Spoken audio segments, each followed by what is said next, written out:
Buenas tardes, bienvenidos al tercer audio de esta síntesis sobre la historia de la humanidad. Hoy nos introducimos dentro de la era cristiana. Veremos más de cerca cómo comienzan a perfilarse las realidades que aún hoy podemos observar. Sin duda, el mayor acontecimiento de todos los tiempos fue el nacimiento de Jesús de Nazaret. Y no lo menciono por mi condición de católico, sino que en verdad las consecuencias que hubo a partir de este evento establecieron un verdadero cambio de rumbo en la historia humana. Comenzaremos mencionando que ningún episodio escriturístico es considerado un hecho histórico, sino que son verdades de fe. Me refiero a las narraciones bíblicas y no así a los lugares o pueblos, ya que muchos aún existen y otros que ya no, pero fueron comprobados arqueológicamente. Jesús nace en el año primero de nuestra era. Para algunos fue un profeta, para otros un revolucionario, y para nosotros los cristianos es la segunda persona de la Santísima Trinidad, quien se encarnó y tomó nuestra naturaleza en todo, menos en el pecado. Su Pascua, es decir, su paso por este mundo, duró 33 años. Esta fue la edad en la que debió padecer su pasión, muerte y posterior resurrección. Aquí es cuando comienza la historia de su iglesia. No me detendré en datos catequísticos. El objeto de esta síntesis es tener un pantallazo de los eventos históricos más sobresalientes, a punto tal de que podamos graficarnos la evolución del hombre. Pero paradójicamente, antes mencionaba que ninguna narración bíblica es considerada histórica. Entonces, ¿por qué lo menciono? Lo hago porque si bien no han sido hechos documentados, sí lo pudieron ser las consecuencias que estos acarrearon. Luego de la muerte de Jesús, el cristianismo se difundió rápidamente. Y esto no fue debido a la exclusiva acción de los apóstoles, que de hecho hicieron lo suyo. El motor más importante para la difusión de la incipiente doctrina fue la divulgación boca a boca. Este fue el medio por el cual el cristianismo llega a los puntos más recónditos. Los apóstoles solo visitaban grandes urbes, tal es el caso de Pablo. Otro factor que influyó mucho fue la tan esperada e inminente segunda venida de Cristo con gloria, lo que se conoce como parusía. Algunos elementos secundarios responsables de la difusión fueron la paz reinante en el imperio, los caminos de comercialización y otros aportes que realizaba Roma como gobierno centralizado y ordenado que era. El término cristiano se comenzó a usar en Antioquía en el año 40 aproximadamente. Los cristianos, a partir de Nerón, año 64, y en adelante, tuvieron que soportar grandes persecuciones, mártires en masa por el solo hecho de profesar una fe que iba en contra de las creencias convencionales. Los evangelios, tal como los conocemos, se comienzan a escribir hacia fines del siglo I, según se cree por la generación que le continúa a los apóstoles. En paralelo con estos acontecimientos, en el año 66, se desata la pelea judeo-romana, que termina con la destrucción del templo, que nunca más fue reconstruido, y llega a nuestros días conocido como el Muro de los Lamentos en la Jerusalén actual. Un hecho que tal vez pasa desapercibido es cuando se narra en los Hechos de los Apóstoles la llegada de San Pablo a Atenas.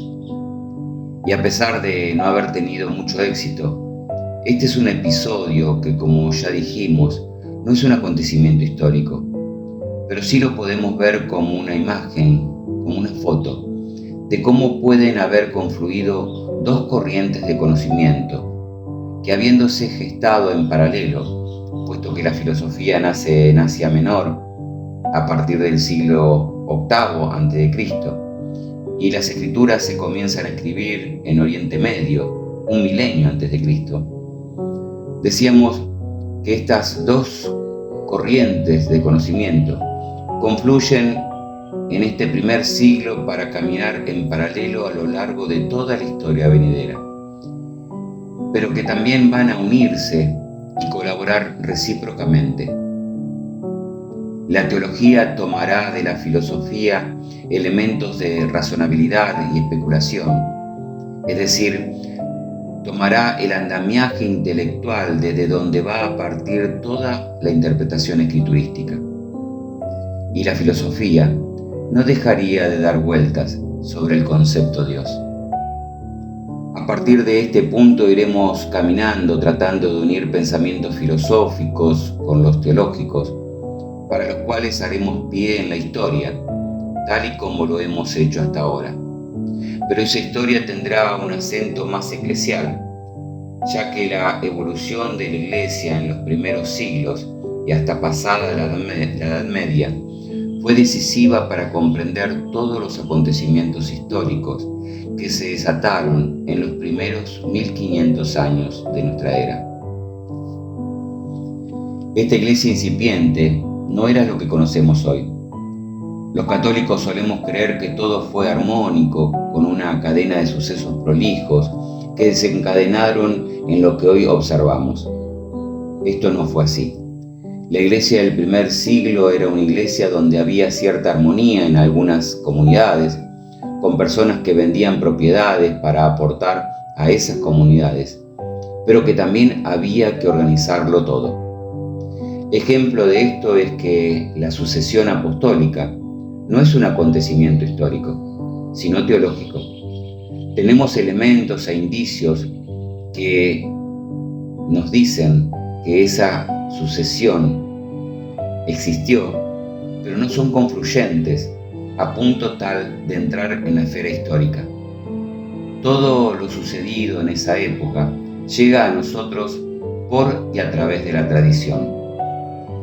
Lo que debemos tener muy en cuenta es que la iglesia de los primeros siglos fue una iglesia en plena organización, con todos los inconvenientes que esto implica, con escasa formación, pero también con una profunda vocación de Dios. Luego de la muerte de Pedro, sus sucesores entendían la conducción de la iglesia como un órgano colegiado. El sacerdocio no existía, solo el episcopo, que era lo que nosotros conocemos hoy como obispo. También estaban los ancianos y los diáconos. Con el tiempo los ancianos fueron decayendo para realzar la figura del sacerdote. Ministerio este que fue evitado al principio, incluso por los apóstoles, pues tenía mucha relación con el judaísmo y los rituales paganos. El primero en hablar del sacerdocio fue Crisóstomo, en el siglo IV. La ortodoxia, es decir, la doctrina correcta, en este tiempo no estaba determinada. El canon bíblico no estaba definido. El credo recién aparece en el año 325. Hasta ese momento había lo que se denominaba reglas de fe, un conjunto de normativas que indicaban conceptos muy básicos, tales como la unicidad de Dios, la resurrección de Cristo, relación de la fe con las obras, la importancia de las comunidades. Teológicamente podríamos mencionar la aparición de escritos que marcan el comienzo de un camino teologal. Ejemplo de esto es la carta de Clemente Romano a los cristianos de Corinto, llamándolos a la conversión y repitiendo en algún punto el concepto de amor paulino. En esta época también aparece la didaché, enseñanza significa, que es un escrito anónimo que menciona, entre otras cosas, cómo ordenar las comunidades, cómo tratar a los extranjeros, oraciones. Otro ejemplar que aparece es El Pastor de Hermas, un escrito que posteriormente tuvo mucho que ver en el sacramento de la reconciliación, un tema altamente discutido en este tiempo, ya que los dos únicos sacramentos eran el bautismo y la Eucaristía, sacramentos mayores, desde donde parte el resto de los sacramentos que hoy conocemos. Pero esa es una historia que contaremos más adelante. Es importante destacar que en esta época el martirio, luego de tanta persecución y muerte, se estableció como una ofrenda, como un ideal de entrega, como una manera de servir a ese Dios tan amado, una forma de imitar a Cristo. No podemos olvidar que la persecución a los cristianos comienza en el año 64 y termina en el 311. 2 siglos y medio de muerte que establecieron una manera de asimilar esas circunstancias que nosotros en nuestra época no podemos comprender. A tal punto, esto es así, que Ignacio de Antioquía pudo haber salvado su martirio, pues cuando era trasladado a Roma, dicha comunidad brega por su salvación. Pero él les envía una carta mencionando que parte del ser cristiano es aceptar. Aceptar no es solo un término mencionado al azar, forma parte de un concepto enraizado en lo más íntimo de la teología. En este caso es mencionado por uno de los primeros pensadores teológicos que tuvo la era cristiana. Ignacio de Antioquía gozaba de una interpretación teológica privilegiada para ese tiempo. Es el primero en hablar de monoepiscopado, ministerio que se concreta recién en el siglo IV. Este concepto, aceptar, tal vez llega mejor a nuestro tiempo por vías de la tradición. Esta cuenta que al quemarse Roma, Pedro huye juntamente con la comunidad romana. Y en las afueras de la ciudad se le aparece Jesús. Al verlo, Pedro le dice: «Quo vadi, Domine?» ¿A dónde vas, Señor?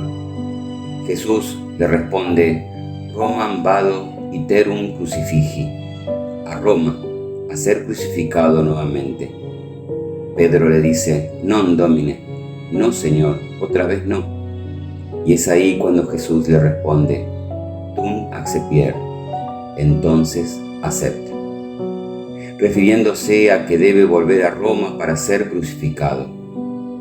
La aceptación en la doctrina cristiana es la pasión, que no significa sufrimiento, sino pasividad que aportamos voluntariamente en el sufrimiento. En el siglo II aparece un género llamado apologética. Hubo muchos autores, pero el más importante fue Justino. Este género intentó establecer un diálogo con el entorno no cristiano, es decir, judíos y paganos, y al mismo tiempo dar explicaciones de por qué la tan esperada parucía no llegaba. Tal vez fue la primera fundamentación racional de nuestra fe. Por otra parte, en este siglo se observan varias corrientes filosóficas, tales como el neoplatonismo, con exponentes como Filón, que es anterior al siglo II, pero que marca una inquietud temprana por la interpretación escriturística, en donde intenta interpretar el Antiguo Testamento a la luz de la filosofía platónica.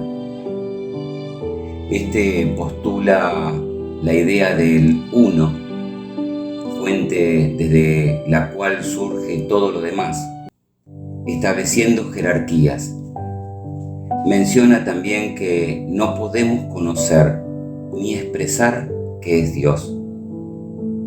Otro autor de esta corriente fue Plotino, quien decía que nos encontramos con Dios entendiendo cómo funciona el universo. Otra corriente filosófica de la época es el estoicismo, que hoy está tan de moda entre nosotros. Había comenzado en el siglo III a.C. Su fundador fue Zenón. Su nombre deriva del griego que significa pórtico, lugar desde donde Zenón y sus discípulos hablaban de filosofía.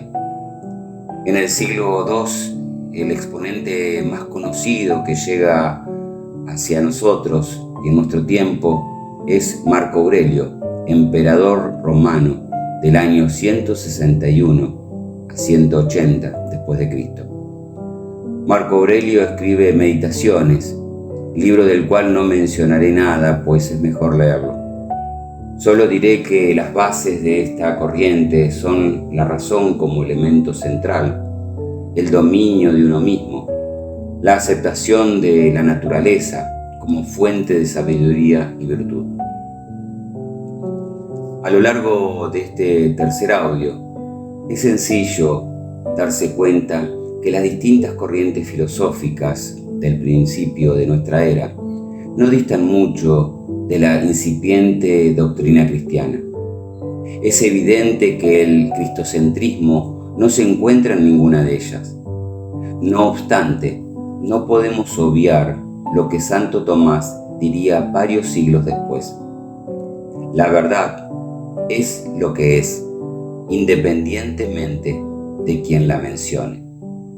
El Aquinete sostiene que Dios es fuente única de toda verdad.